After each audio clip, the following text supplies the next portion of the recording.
Hi guys, I just got out of the shower, my hair is still wet, and I decided to make a video today about detachment and why I think detachment in life is so important. Not only detachment from people, but also detachment from things, situations, whatever. Why is detachment so important? First of all, if you are attached to something, if you are attached to a person, if you are attached to a situation, that thing controls you. So that person, that situation can make you feel any type of way. If they do not text you, if they do not reply to you, they can make you feel unhappy. And the same way, if they do give you attention, they can make you feel happy. But that means that you're completely powerless over yourself and over your own emotions.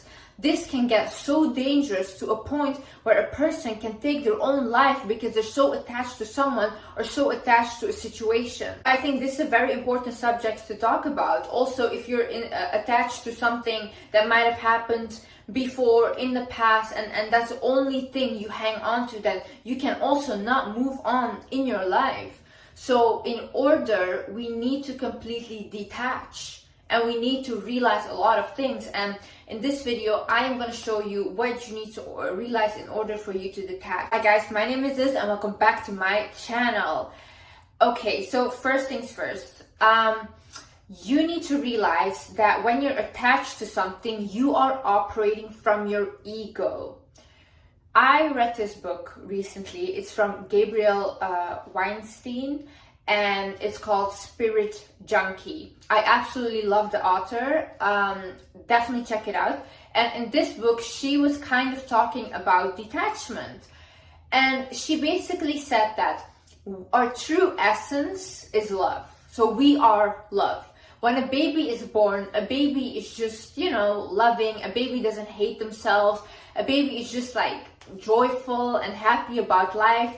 But when we get older, our ego starts to develop. And when our ego starts to develop, we also become attached to things, we become attached to people, and we idolize them, or we idolize a certain lifestyle, whatever, right?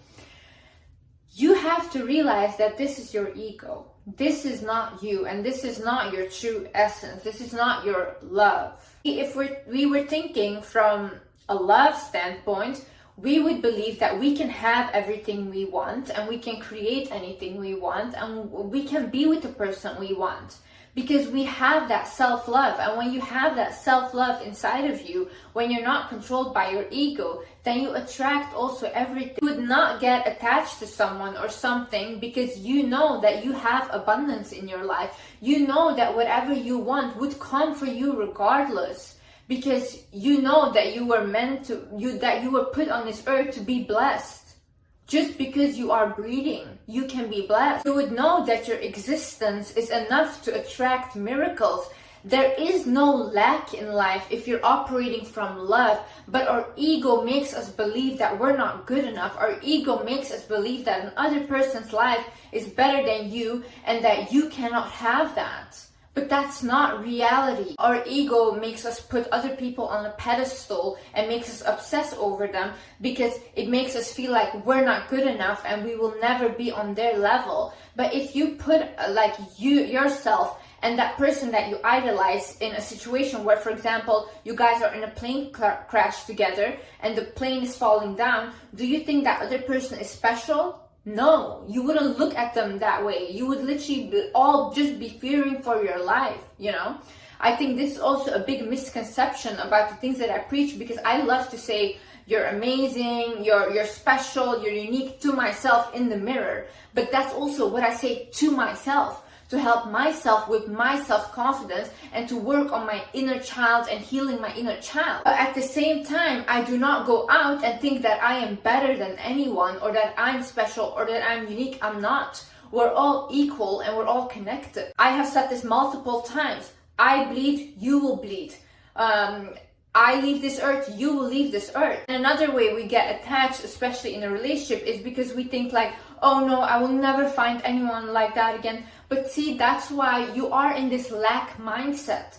You think that you cannot have more. And that's the issue. Because for example, I have a relationship, right? And In my relationship, I know that right now what we have, it's very nice, it's very good, but I'm not attached to my partner like that. Because I know if he leaves, something else will come and something better will come. I do not base myself completely on this relationship, because if I give my partner the power to make me happy or make me unhappy, then I'm so powerless.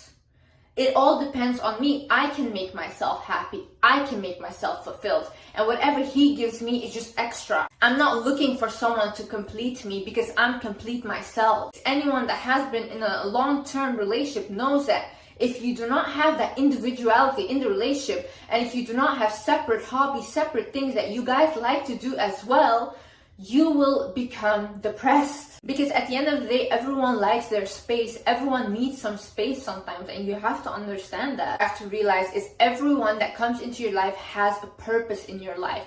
See, I believe throughout my whole life, I have been guided. I have had so many miracles happen. And honestly, I would love to talk about them, but I think like a lot of people are not ready to hear these things, and they will not believe me simply. So I'm not going to put these things out there. But I know for myself, a lot of miracles have happened in my life, and I've always been guided. But I've never realized at that moment that I was being guided. Certain people came into my life, certain things were being said to me, but I just took them as like, oh, what a coincidence. But now that I am more aware, I can see how I am being guided towards what I need to go. I can see that I have to trust my own intuition more in life. You are constantly being guided in life, and the people that come inside of your life have a purpose. I believe that when we have a partner, I believe that when we meet certain people that we create something with, we have a soul contract with them, right? So that person is meant to be in your life. Whether it was a good relationship or it was not a good relationship, that person was meant to be there to elevate you. And it will always be elevating you. There is nothing bad about it. Even though it was a bad relationship, you became wiser because of it. You learned a lot about yourself and about other people. And that person was meant to teach you that. That person was supposed to show you a side that you need to work on in life. I believe we are put on this earth to work on our traumas. I believe that we are put on this earth to constantly evolve and learn more and be willing to learn and become more conscious. I've had conversations with doctors. I've had conversations with artists. I've had conversations with other YouTubers, that when I sat down and I talked to them, they made me realize so much about myself. And they said the same thing. They said, Liz, I can see that we were meant to meet because you made me realize this. And now I can go work on this, because it turns out I still am triggered by this situation and I didn't know. So when these people come into your life, do not look at it as like, oh my God, like why did this happen? No, what is this teaching me? What do I have to deal with that I didn't realize before? When you see that everyone has a purpose, you can also see that, oh, okay, when this relationship ends, that person did his purpose. You did your purpose in his life, he did his purpose in your life, and then you guys were meant to separate. You guys were only meant to be together for a period of time, and when the contract ended, you guys were meant to separate. And when you have that understanding that life works that way, it becomes much easier to not attach yourself, because you can see the value of the relationships, of the friendships, of the people in your life. Another thing is you need to stop creating fantasies about the situation, about this person. We as humans, we naturally like to fantasize, right? But if you start to do that, you can make this person into something, or this situation into something that they're not. And after that, you get upset because you think, oh, why did they do that? Because you created a false fantasy in your head about this person. But honey, they were never that person. You did that to yourself by creating this attachment. You have to go into situations, whether it's a job, whether it's a relationship, thinking it just is what it is. It will be what it is, you know? Just go with the flow and don't try to create, oh, it has to be like this, oh, this has to happen, whatever. No, that means that you're not living in the present moment. If you're not living in the present moment, You will never be appreciative of it, first of all, and it will never be good enough for you. It will never be good enough, because you know what? People cannot live up to your fantasy in your head, because your fantasy is not real. You're talking to real people. People are volatile. Their emotions are volatile. You cannot base your whole rose-colored glasses that you have on life and say that it has to be that way. We can never predict what will happen, and you have to accept this in life. You can hope for the best possible outcome, but maybe some bad things happen because you were meant to learn something in that situation. But you did not calculate that in your fantasy. You just thought, I want everything to be perfect. But what if something bad happens, then you get sad about it, and then afterwards it would be perfect. So it doesn't go your perfect plan way, but another way. The thing is, get a life.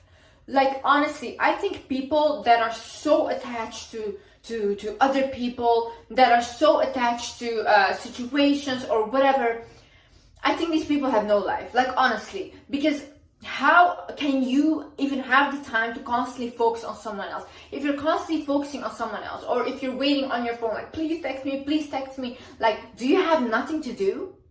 Honestly, you have nothing to do. If you don't have a life, get a hobby, get passionate about something, learn a new skill, go outside, go for a walk, but don't be constantly in your head like, oh my god, like, when are they gonna text me, when are they gonna do this? Like, calm down. And it's just desperate, it's unattractive, because it's like, this person is your whole thing. Like, this person can literally make you depressed in a second if they don't reply. It's embarrassing, to be honest, to be like that. If you're focusing on yourself, if you're focusing on getting better, that way, if that person texts you, if they don't text you, you don't really care. It's nice, it's cute and all these things. But when you're so focused on yourself as well, then, like I said, they just add value into your life. They don't give you your worth, because you define your worth already. You see, you are whole and they just add value. Like I said, you're operating from a lack mindset, because you think, if you do not get this job, if you do not get this person, whatever, you will not have anything else anymore, which is not true. But if you put out that attachment to something, and if you're not willing to let go of that, then that is what you will get. You have to be willing to let go of past experiences. You have to be willing to let go of past relationships, right? I had this thing with my past relationship. He would always help me, like, with everything, and I was not willing to let go of him because it was comfortable, right? But I knew this relationship could not work out any longer, and it's not what I wanted. But I was so scared, and I was in my lack mindset. I was thinking, if I let go of him, then I will not have something like this anymore. But and I would constantly ask, like, please give me something like that, please give me real love, whatever. But I was not willing to let go of my ex. So then what I did is, one time, even though I was uncomfortable and I didn't have anyone else, I said, okay, you know what, whatever, I'm done. I do not care how much comfort he provides, I'm gonna let go of him. A couple months later, I met my partner that I have now, and he has honestly been the best relationship I've ever had in my life. But see, I was not receiving what was meant for me and for my highest good, because I was not willing to let go of my other relationship, because I felt comfortable in that. So I had to create that detachment, and I had to have that faith that something better will come for me. And then that's when it all came. The thing is, what is FOMO? So FOMO means fear of missing out. And a friend of mine, she came over for New Year's, and she asked me, she's like, Liz, do you ever get FOMO? And I was like, no, I don't get FOMO. I'm like, do you get FOMO? And she's like, yeah, I get it all the time. But then I started to wonder, why is that? Why do I not get that? And why does she have that? But my friend, she's like every other person, right? She just follows people on Instagram, her friends, whatever, like everyone that's normal. And she sees their lives. She looks at Instagram people, this whole social media world. Like I've told you guys, I do not check TikTok like videos. I do not check other Instagram accounts. I post my stuff, I do not read anything, and I leave, okay? I make social media work for me. I do not work for social media. And this way, I do not have a fear of missing out because I don't know what I'm missing out on. I don't know what other people are getting up to, and I don't care. Because if I do start to constantly look at other people's lives, I will start to compare myself to them. And I will start thinking, oh my God, okay, like, am I doing enough? Maybe I should do better and whatever. And I will go into a big panic mode. So you get attached to a false reality of happiness. Because most of those people are also not happy, but obviously they're not going to post their sad moments because they don't owe you that to post their sad personal things, but they will post their best life, and you will create, again, a fantasy about their life, and then you're upset because you're attached to a lifestyle that does not exist. True value comes from your personality. True value comes from your wisdom. True value is how you treat other people. The thing is, you have to realize you will never arrive to happiness. If you attach yourself to something and you think, if I have that, I will be happy. If this happens, I will be happy. If I buy this, I will be happy. I used to have this mentality, and let me tell you, I was never happy. If anything, I got more depressed. Why? Because I had attached myself so much to a situation, and I thought this would bring me happiness, and when it didn't, I got depressed because of it, even though I had that thing that I wanted. So you have to realize nothing will make you happy. The happiness you are searching for outside is already within you. The love you are searching for outside is already within you.